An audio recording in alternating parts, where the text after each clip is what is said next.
Then a hip hop album review, Rittz, Next to Nothing. Before we get into the review, make sure you go to Dead End Sports on YouTube, subscribe, and make sure you follow all of us on social media.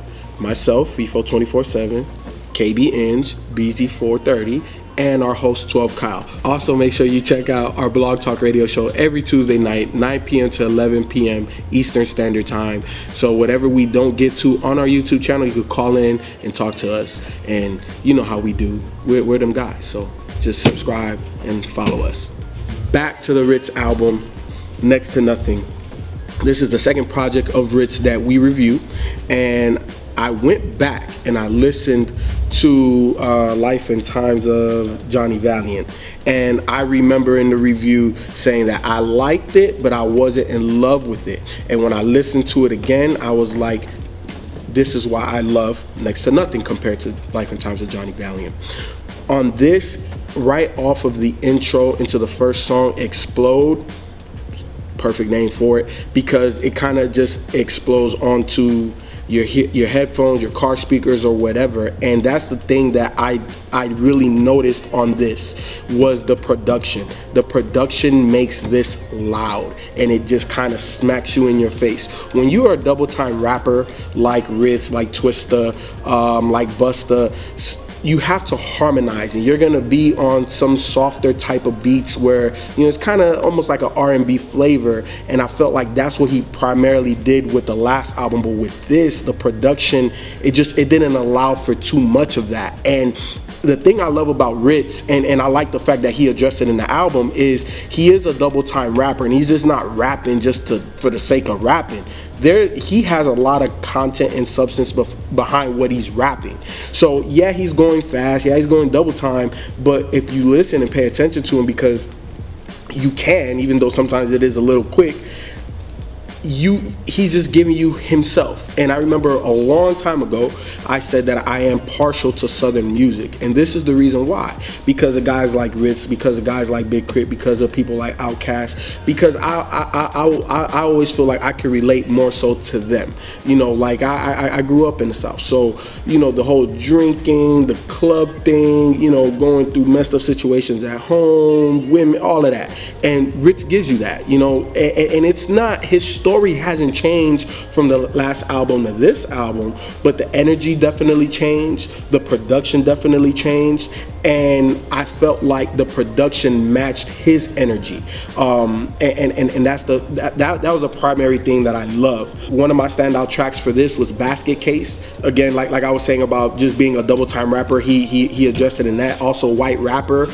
I like how he also addressed, you know, like how people come at him saying that you know, like, oh, so you're a musician, what kind of music you do? You know, I'm a rapper, and they look at him like, the hell? So, you know, I just like the fact that he's always done what he wanted to do. He's giving you his stories. Now, I don't know, you know, we interviewed him, you know, make sure you go check that out too, because that's on the channel. You know, I don't know if he really does blow and, you know, all of this other crazy down south stuff, but he addresses it and he talks about it, and it's just music at the end of the day. And I really like Rittz. I really like Rittz. I'm not gonna say that I'm like the biggest Rittz fan, but I definitely like him. This hands down bumps in the whip. A feature that really stood out to me was Trae the Truth. I was telling the guys, like, Trae the Truth's last mixtape, or at least the last mixtape I listened to, it, and I thought it was pretty good. And I don't know where his career is going, but I thought Trae the Truth did his thing. Rittz and Twista was a good collab. LAF was probably my favorite track, Lame as Fuck. You know, he talking about a lot of things that these rappers in today's mainstream talk and rap about, and that a lot of that shit is lame as fuck. And the other thing, I think the main thing that I like about hip hop artists is that when they rep where they from, and not just like, I'm from Atlanta, you know, he's like, I'm from Lawrenceville, I'm from Norcross, so people that live in Atlanta, they know, they can clearly identify with that. And overall, man, I just like Rittz. I like his story. I like the fact that how many Atlanta rappers do you hear with a double time flow like that? You know what I'm saying? And if you want to figure out how he got that, go watch the interview, because I asked him that on there as well. But overall, I gotta plug it, man. I gotta go watch other stuff. There really isn't anything that I would take off of this. I pretty much like it all. I could turn this on and not have to turn it off at all. So I definitely bump in the whip with this. What I liked about what Rittz was doing with this album is that he didn't really rely on that double time flow to really carry this album. As a matter of fact, you know, there was even a song or two where he didn't even rap in his double time flow. And, you know, and I can appreciate that because he wanted to show, you know, some variety and some diversity for him as an artist. And so I thought that was cool. And even when he was doing the double time flow, he switched it up. You know, he switched up his flows from one verse to the next. But what I like most is that, you know, he has this double time flow and you can listen to that, and most people like to listen to that because it sounds good when you rap it fast with slow beats. But his songs and the songs that he was writing around this album, you know, Call 911, you know, was a good example of that, where he's really writing these stories, you know, in his music, and he's just not rapping for the sake of rapping, which is something that he addressed. And you can actually hear that. But even before he kind of really touched on it, was like, okay, I like the fact that, you know, he's sitting up here and he's really, you can tell that he's really thinking about what he wanted to do, and he went out and executed it. Even the sequencing of the albums, of the songs, were great too, because he give you a little fast, a little bit slow, a little bit this, that, and other. So like a bit trappy, a lot bass, and he'll tone it down with the R&B type of stuff. Yeah. That was even one where it kind of had more of an up-tempo aggressive. It was more of an up-tempo aggressive sounding track. I can't remember which one. Prophet. I think that Again, I didn't expect to hear Rittz on something like that. That kind of really caught me off guard, and I would like to hear him do more of that, and really kind of venture out and explore those sounds a little bit more, because to me he sounded good on that. So again, that's another sound for him out there, so he can continue to grow in this industry. But that's really kind of one of the things that I've noticed, because much like you, I did go back and listen to some of his earlier work, and this, you could tell that he's definitely grown. You know, I don't want to say leaps and bounds, because those albums I did like, but compared to this album, I like this one much more. And you know, it's just all of the things that he's done. Crown Royal, man, I love that track. That was tight. Bounce was tight. Y'all boy Mike Posner was on here in the zone. Y'all girl Mike Posner. I thought that, sound like bruh, when that came on, I was like, oh, who is this? This sounds like such and such and such and such. And I was like, wait, every single time. That's Mike Posner. I had to text B. I was like, man, I said, B, have you listened to Rittz? He was like, no. I was like, your boy Mike Posner strikes again. I'm going through hell. He was really showing them vocals on that joint, wasn't he? I thought it was Skylar Grey. I didn't. That's who I thought it was. I really did. I thought it was Skylar Grey. I thought he had got Skylar Grey on that on Going Through Hell, because boy, he was showing them vocals. He sure was, man. Yes. But you know what? I liked him in My Zone. I really did. I think the way he used his falsetto on that track was cool, man. It was like, you know, hey, like you said, man, all the haters, man, you guys are really you really like him or something like that. I don't know, but anyway, Is that what he said? he said all the haters are really, God, what did he say? It don't matter, girl. Yeah, it don't matter. All I know is he got Sade in the tape deck. I do remember that line. He got Sade in the tape deck. I was like, all right, go ahead, Mike Posner.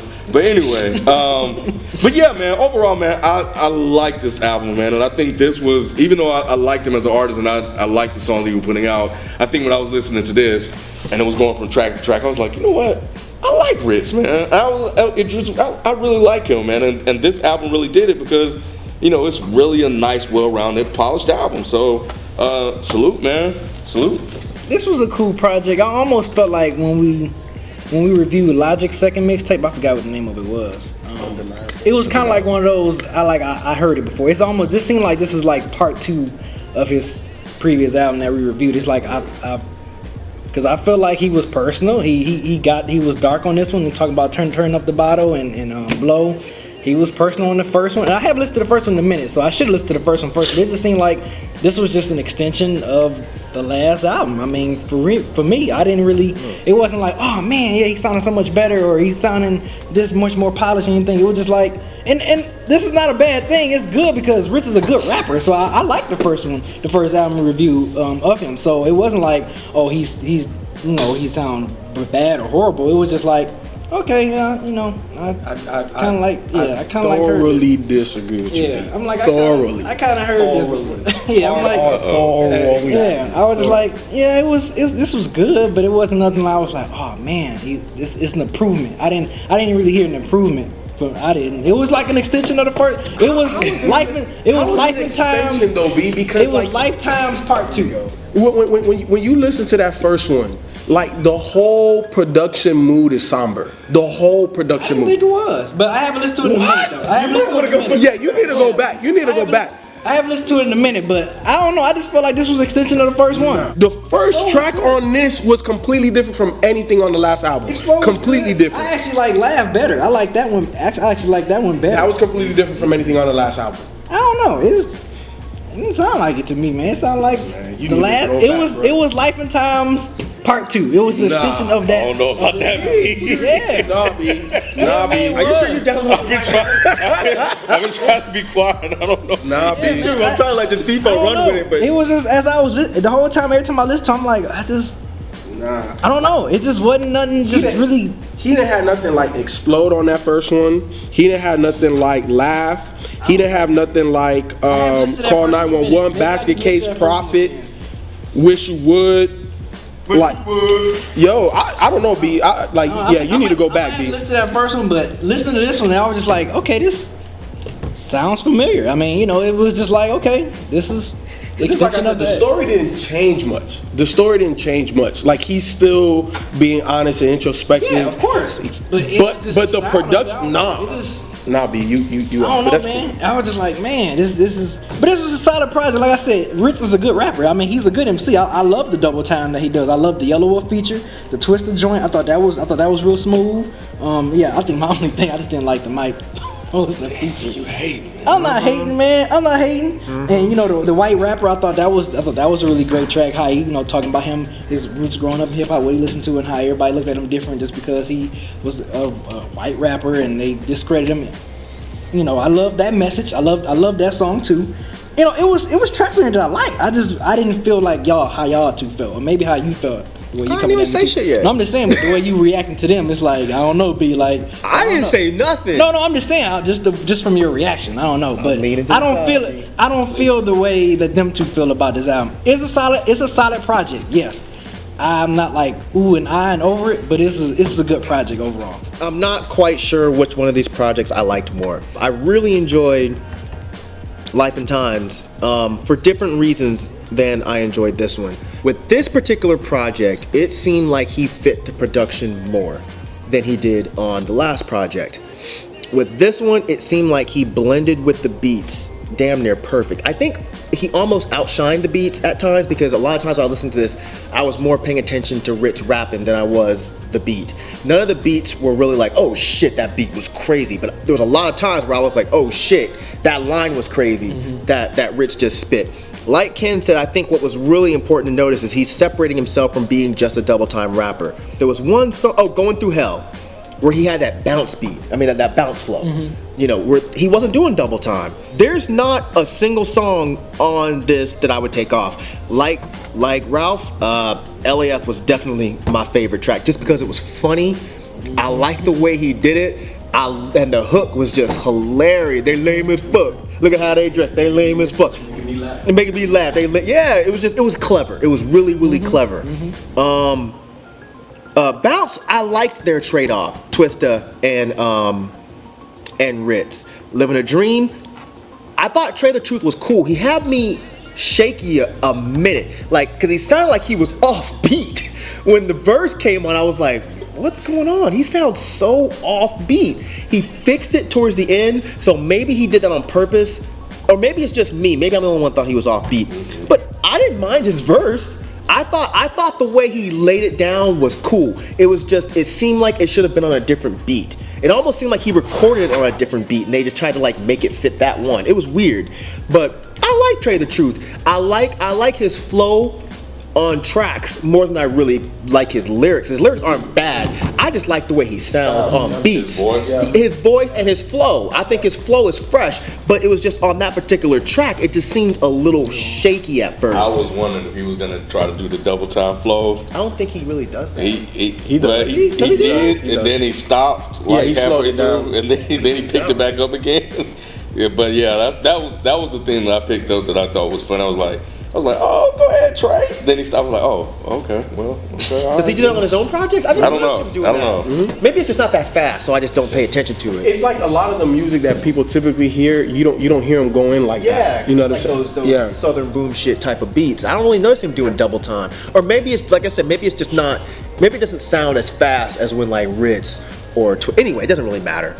Call 911 I thought was a really dope track. Like an old horrorcore story type of track. And what's funny is that second story he was talking about the girl and the boyfriend killing the dad. I swear to God, I was talking on Forensic Files. I swear on my life, that's a real story. Come on, Yeah, on Call 911, the second story he was talking about of the couple killing their father or whatever. That's some real shit. I know I saw that on Forensic Files. So Rittz be sitting up smoking weed watching Forensic Files. Prophet, I thought was super dope. I thought Yellow Wolf's verse was dope. Shawty Fat's verse was fresh. It's nice to see Shawty Fat doing shit like that.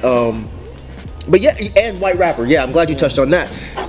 That was an interesting take. I like how he even threw in the shit about, he feels like Lord Jamar is right, but that doesn't mean I haven't earned my place. Exactly. That doesn't mean that I'm not allowed to rap. in this culture. Yeah. He says, yeah, I'm a guest, absolutely, but I've still earned my place. I feel like I have a right to be here. So I mean, I think a lot of people that talked and spoke on that particular subject, they didn't really take that route. They either said, oh, Lord Jamar's full of shit, or they said, yeah, he's right, move along, let's talk about something else. He's saying, look, there's both sides to this, and I appreciate that. For the record, I do think Lord Jamar is correct, but yeah, for the most part, I enjoyed this.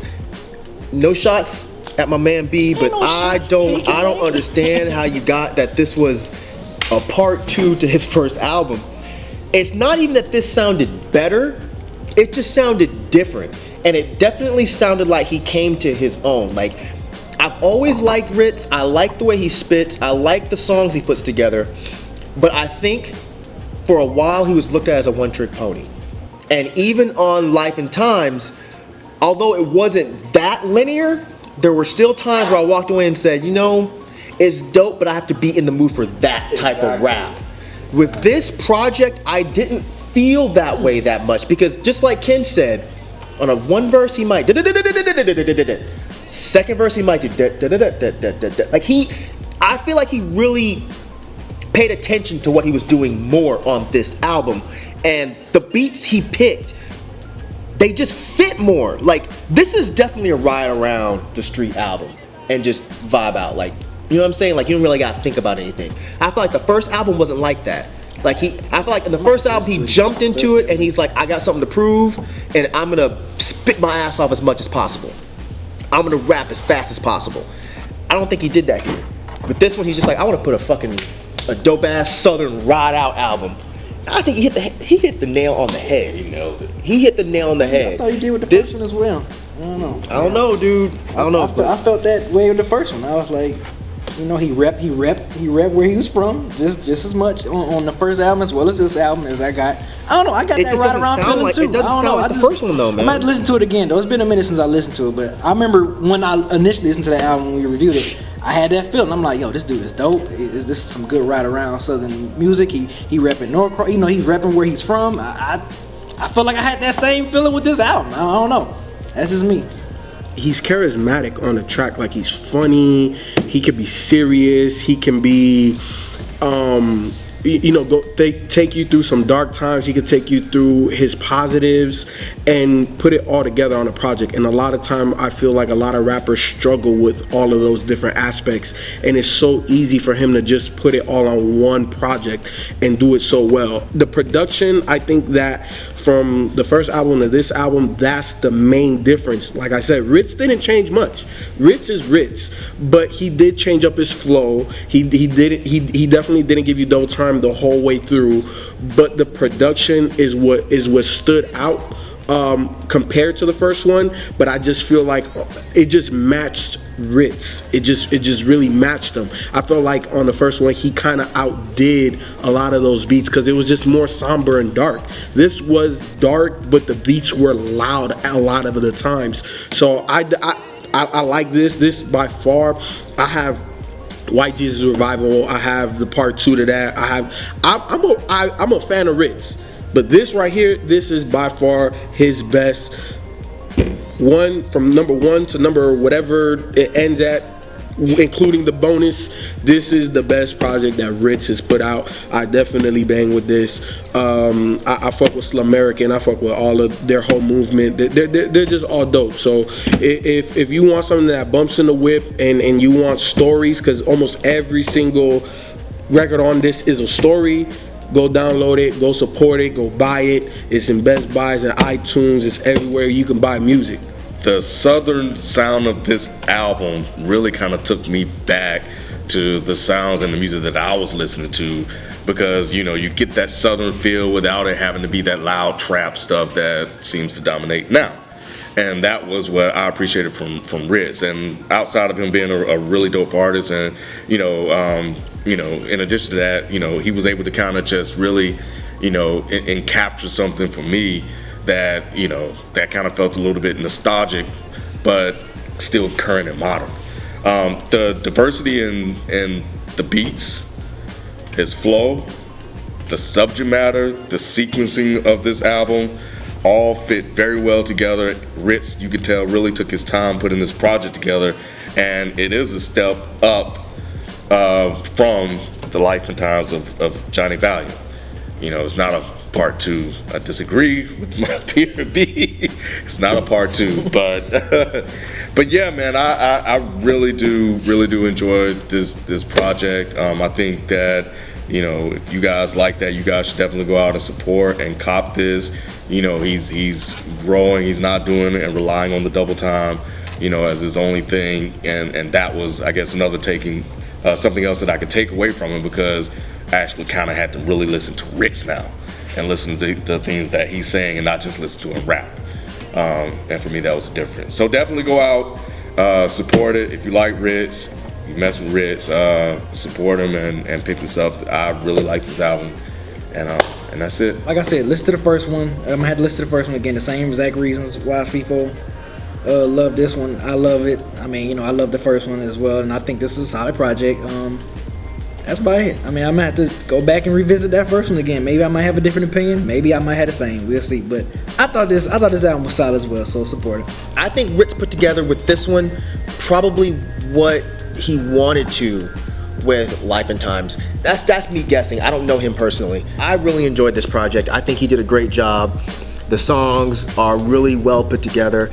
I like the fact that he broke that mold just a little bit, made people think of him not just as a speed rapper. Like, dude can really put together bars, he can really put together lines, he has different flows, and he can make songs. So I enjoyed it. I think you guys should go pick this up, check it out, especially if you are partial to Southern ride out music.